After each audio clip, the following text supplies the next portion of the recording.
Good morning, Your Honors. Steve Feldman for Mr. Gouse. May I have 2 minutes for rebuttal? Yes, you may. Thank you, Your Honor. Your Honors, the United States government violated the interstate agreement on detainers when Mr. Gouse was returned to Massachusetts from the District of Rhode Island before the federal charges were finally resolved in the District of Rhode Island. Once the detainer was filed and the federal warrant has been interpreted as a detainer, the government had an obligation to keep Mr. Gouse in the District of Rhode Island until the charges were completely resolved. Well, is that correct? I don't follow that. The way I read the statute, they can bring him to Rhode Island. The federal government can bring him to Rhode Island. They can keep him there and try them. That's one choice. Second choice is they can send him back without trying him and dismiss the case with prejudice, which is what the state would have to do. Third is they could send him back without trying him, and if they're the federal government, dismiss the case without prejudice. Aren't those the three choices? And here it was dismissed without prejudice over objection, but... So the federal government was following the rules and it dismissed without prejudice, which to me means they can bring the charge again. No, Your Honor, that's not correct. Because the government had an obligation once the detainer was filed to act in accordance with the rules of a detainer. And what the government did was they sought a writ of habeas corpus ad prosequendum, and that is not covered by the IAD. But once that detainer was filed, ab initio, from the beginning in this case, that governed the balance of this case. And this case is remarkably similar to United States versus Knight in the 11th Circuit, where the same exact situation occurred. It's 562 F. 3rd, 1314. Daniel brief? Yes, it is. And the government doesn't distinguish that case at all, but rather what the government does is it structures its argument as old case, new case. But in reality, the case law on IAD says there is one case, there is one defendant, and one charge. I'm still lost on this point, and see if you can help me. It seems to me that you're saying that once they brought him to Rhode Island, once the federal government brought him to Rhode Island, they either had to try him then, or they could never try him for that crime. It seems to me that's what you're saying. In other words, if they sent him back without a trial, you seem to say that was it. No, they could. I agree that they could. He was still triable, but the government had to proceed under the rules of a detainer and the IAD. What they couldn't do is do an end run around the IAD by using the writ, knowing full well that's not covered. So tell me how they would have, if they brought him to Rhode Island, sent him back, dismissed without prejudice, what should they have done, under your view, if they wanted to still try him? They should have filed a subsequent, they should have acted in accordance with the initial detainer. Which means what? Use that detainer to bring Gouse back to Rhode Island. And why does it make any difference whether they brought him back with a letter saying, please send him back? Or because of the rules of the IAD.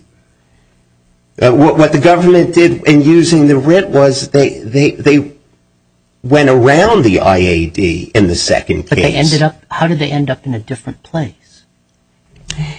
Because there have been cases which talk about the IAD being followed precisely. And precisely means acting in accordance with the initial federal warrant, which was a detainer for Mr. Gouse in Massachusetts. The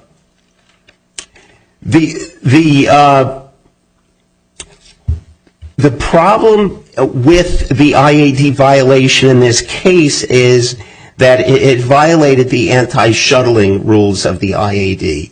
The defendant was brought to Rhode Island on the detainer.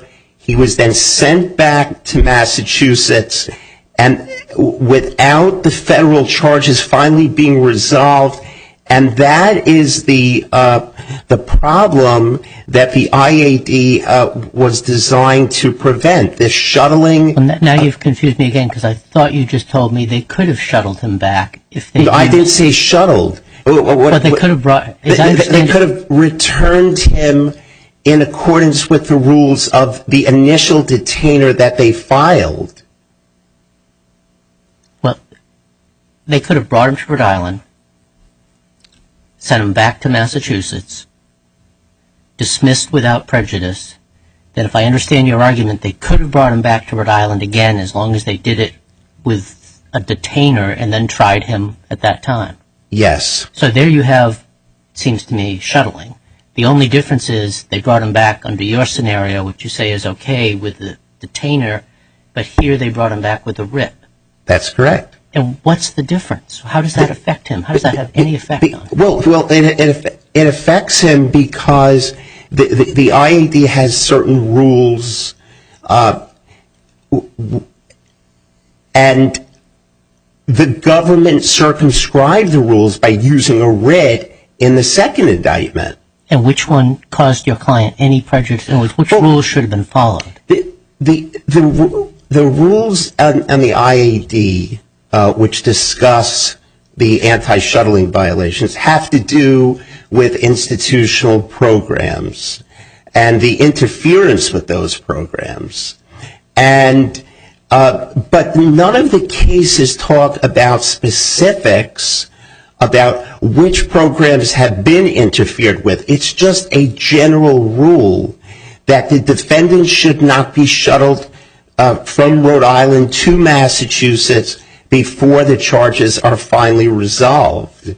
So if we ask the question this way, if it had been done the way you say it should have been done, how would your client's life over the last several years have been any different at all? Your Honor, this record does not contain evidence of which institutional programs were interfered with.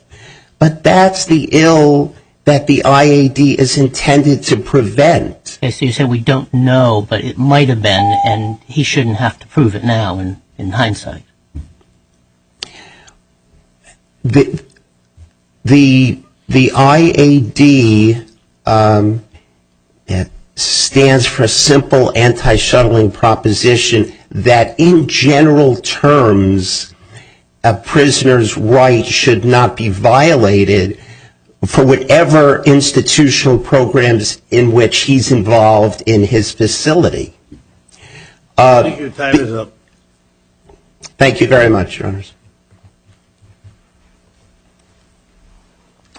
Morning, Mr. Lockhart. Good morning.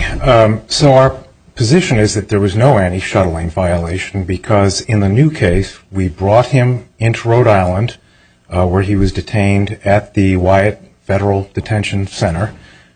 We tried him and went right through sentencing before returning him to Massachusetts. So there's no shuttling violation in the new case. What I think the defense may be saying is that in the old case, when we dismissed that, or when the court dismissed that without prejudice, we somehow should have held him in Rhode Island without any charges, pending re-indictment in the new case, that maybe we shouldn't have sent him back to, that could be the point the defense has made. It's not clear from the brief or oral argument. I'm sort of speculating here.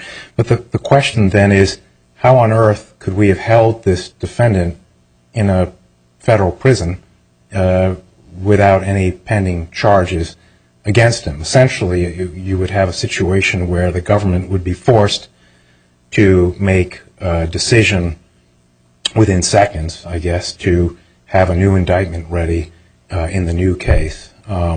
Now, there's no case law that supports that. The Knight decision decided or cited by the defense at page 24 of its brief doesn't address that issue. It addresses a different issue. And so our position is you have to look at this in terms of the old and new cases.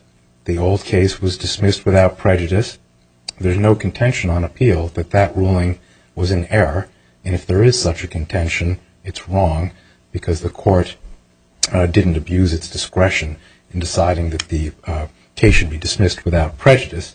In the new case, we fully complied with the IAD anti-shuttling provision in that we took him into the federal system and we processed him right through trial, conviction, and sentencing before sending him back to Massachusetts. So if there's no anti-shuttling violation, there's no basis to dismiss the indictment, even if, assuming arguendo, the IAD applies to federal warrants that are lodged at state prisons.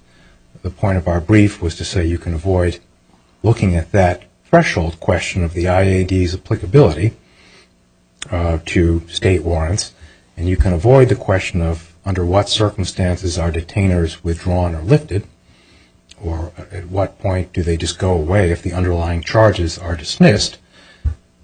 Assume the IAD applies here, and even under that assumption, there's just no shuttling violation, so there's no basis for dismissing the indictment. I seem to hear the argument from Mr. Feldman that once you start moving a prisoner around with a detainer, you have to, if you're going to move him again, same prisoner, you need to use the detainer again because it triggers certain rights that he might otherwise have. So the question, well, there are two problems with that. First of all, he's not giving any content to when he says you have to use the detainer. What does that even mean? I think embedded in there may be the notion that you have to comply with other IAD provisions, such as the 30-day window in which a state governor could, in theory, block a transfer. If that's the contention that's being made, and it's very hard to know what contentions are being made in this case, the Plu en banc decision delivers that, I would say, a knockout blow. The Plu en banc decision says when the federal government uses the writ habeas corpus ad prosequendum, a state governor has no power to ignore that writ. And if there are other elements of the IAD process here that were infringed on, there's a related question of what would the remedy even be. The statute is set up so that it only provides a remedy for indictment dismissal under two circumstances. One is the Speedy Trial Act component of the Interstate Agreement on Detainers Act, which isn't relevant to this case. And the other situation is the anti-shuttling violation, which is the contention here in this appeal. There's no other provision of the IAD that says you can dismiss an indictment for failure to comply with some interstitial or technical aspect of the IAD or detainers. There are just these two indictment dismissal scenarios. There's no contention that there's a violation of the IAD Speedy Trial Act. The only contention is the anti-shuttling provision was violated, and it clearly wasn't. So there's no basis to dismiss the indictment under those circumstances. If there are no further questions, we'll rest on our brief. Thank you. You have 2 minutes. Thank you, Your Honors. The government's position is at odds with the simple rule that the IAD has to be strictly followed. And once the detainer was lodged in the beginning of the case, that is what alone had to be used in this case. Thank you very much. Thank you.